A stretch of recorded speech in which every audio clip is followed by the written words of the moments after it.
Bonjour à tous. Nous sommes aujourd'hui le 23 mars 2026 et le 5 du mois de Nissan. Et donc, la semaine prochaine, nous allons fêter la fête de Pessah.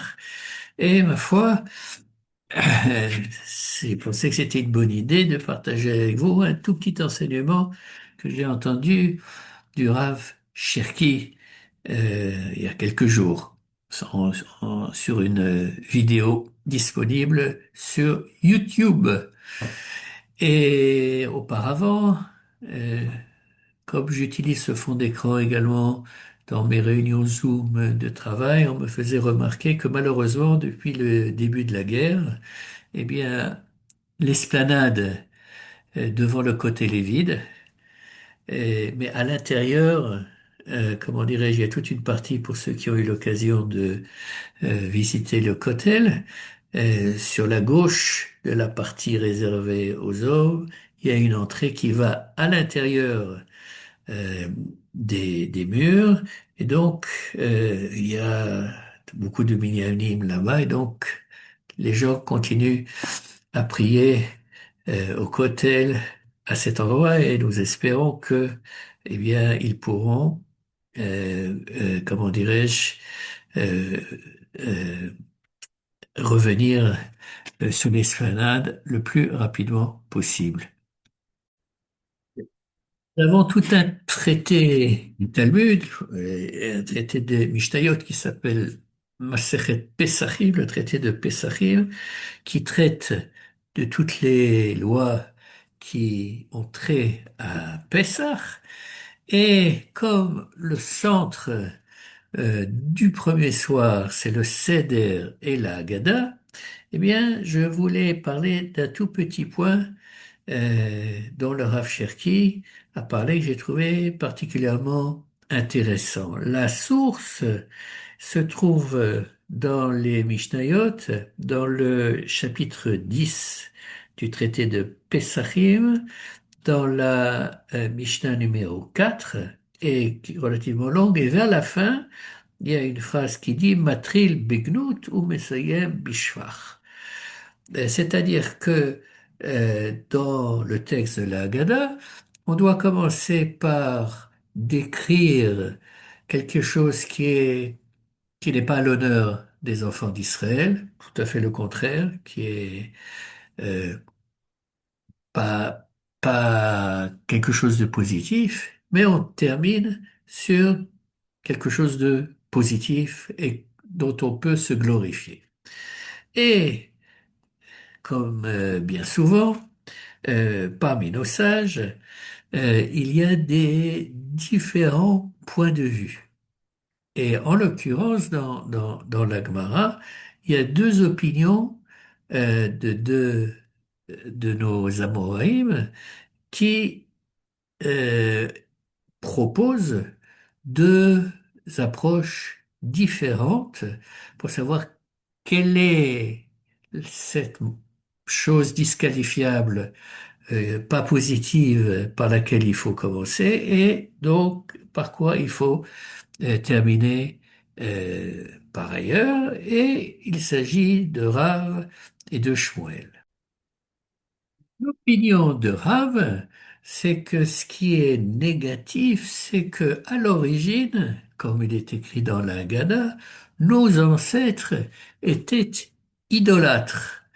Et ce n'est que au bout de, comment dirais-je, un certain nombre de générations qu'ils sont passés à ce qu'on appelle la foi monothéiste, à reconnaître qu'il y a un Dieu, un seul, créateur du monde, etc.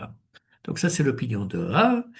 Et l'opinion de Shmuel est que ce qui est négatif, c'est que nous avons été esclaves en Égypte et que ensuite, bah, au Hachem, nous en sommes sortis grâce à Akadosh Baruch Hu et à Moshe Rabbeinu qui était son euh, envoyé.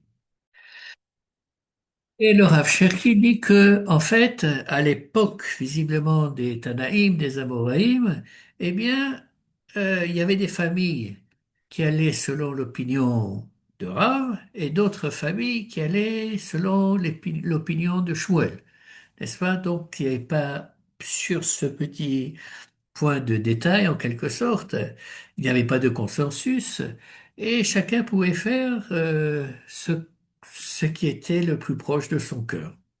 Et puis, finalement, on est arrivé à un Nusach, à une formulation pratiquement unique, à mon sens, de l'Agada, où, en fait, ces deux aspects euh, figurent, et l'opinion de Rav et l'opinion de Shmuel. Maintenant, ce que le Rav Cherki rajoute par ailleurs, c'est que quand on prend une Haggadah, eh bien, quel va être le premier élément négatif entre les deux qui est cité dans la Haggadah? C'est Avadi Maïnou, c'est-à-dire nous avons été esclaves à Pharaon, en Égypte, etc., etc. Et ce n'est qu'un peu plus tard que il nous est rappelé l'opinion de Rav, Mitrila, Ovne, Avoda, Zara, Hayu, Avotenu, c'est-à-dire au tout début, à l'origine, nos pères étaient idolâtres. Bien. Alors, ça pourrait avoir l'air d'être, comment dirais-je, une discussion purement euh, talmudique, oui, sans valeur particulière, mais si ça avait été le cas, je vous aurais pas embêté avec cette petite vidéo. Et en fait, le Rav Cherki propose de lire ces deux lectures, et ça me paraît assez, comment dirais-je, clair dans leur contexte, c'est que euh, Avadi Maïno, la partie de l'esclavage et de la sortie d'Égypte, c'est quelque chose qui concerne la nation. Oui, la sortie, nous, le peuple d'Israël est né en sortant d'Égypte, n'est-ce pas? Donc c'est une dimension nationale. Par contre, le Ovdei Avodah Zarah, le passage de l'idolâtrie au culte du Dieu un, c'est un aspect religieux qui bien entendu à deux dimensions. Il y a une dimension au niveau de l'individu et une dimension au niveau du peuple juif, n'est-ce pas? Et la question qui se pose, dit le Rav Cherki, c'est qui a précédence d'une certaine manière? Laquelle est la plus importante? On pourrait penser, oui, et c'est pour ça qu'en fait il y a cette discussion entre Rav et Shmuel, Rav, visiblement, pense que la, le point de départ le plus important pour le peuple juif, c'est cet abandon de l'idolâtrie et le fait d'arriver au service euh, du Dieu un. Et pour Shmuel, c'est l'autre proposition qui est importante. Alors, ce que le Rav Cherki dit, c'est que en fait, d'après lui, et quand on connaît le Rav Cherki, on voit que ça comment concorde totalement avec sa vision du monde, eh bien, pour qu'en fait il y ait une révélation, puisque c'est ce qui arrive, c'est le côté euh, euh, du passage de l'idolâtrie au mont Sinaï, oui, eh bien, cette révélation n'a de sens que si elle s'adresse non pas à un individu, mais à une nation, à un peuple, et que par conséquent, à partir du moment où il y a une nation, oui, cette nation peut servir de kéli, de réceptacle de la révélation, et c'est la raison pour laquelle, dans la Haggadah de Pessah, ce qui arrive en premier, dans le texte, c'est Avadi Maïlu, donc la partie nationale, oui, et une fois que la partie nationale est établie, bien entendu avec la sortie des douches, alors on peut passer à la partie spirituelle. n'est-ce pas? On pourrait formuler ça de manière légèrement différente. Il nous faut un corps, n'est-ce pas? Une fois que le corps est là, alors l'esprit peut venir et se développer. Maintenant, ce que je voudrais vous faire remarquer, c'est qu'en fait, cette discussion est très actuelle. Oui, ce n'est pas uniquement une question qui s'est posée à l'époque des Tanaïm et des Amoraïm, mais elle est actuelle aujourd'hui. De manière très simple, oui, parmi les Juifs qui habitent en Gola, en dehors d'Israël, beaucoup d'entre eux se relient euh, à la Torah, au peuple d'Israël, par l'intermédiaire de ce qu'on appellerait aujourd'hui la religion juive, n'est-ce pas? La partie nationale, chez eux, est plus ou moins développée.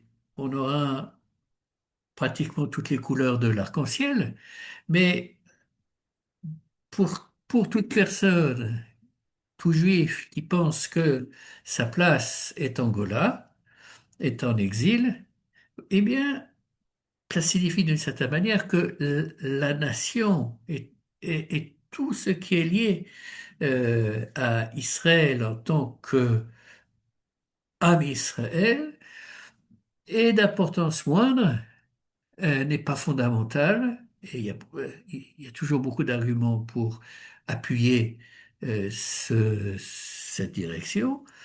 Est beaucoup plus moins fondamental que il n'y a pas d'impératif véritablement de faire son alia d'habiter en Eretz Israël. Alors que dans une perspective, je dirais, sioniste religieuse, bon, n'est-ce pas? Eh bien, il y a un processus. Ce processus passe par, de la manière qu'on est sorti de l'exil d'Égypte, eh bien, il faut que nous sortions de là où nous habitons, que ce soit en français, anglais, américain, canadien, peu importe notre pays où nous avons habité, où nous sommes nés. Et le temps maintenant est venu de se joindre au mouvement national de ce qu'on appelle Kibbutz Galouyot, de rassemblement des dispersés pour lequel nous prions, et oui, tous les jours dans la Hamida, parce que les vrais défis que auxquels Am Israël a à se confronter sont des défis qui ont une dimension nationale. Voilà, sur ce, je vous souhaite à tout le monde un Pessah kasher et bien entendu, Samer joyeux.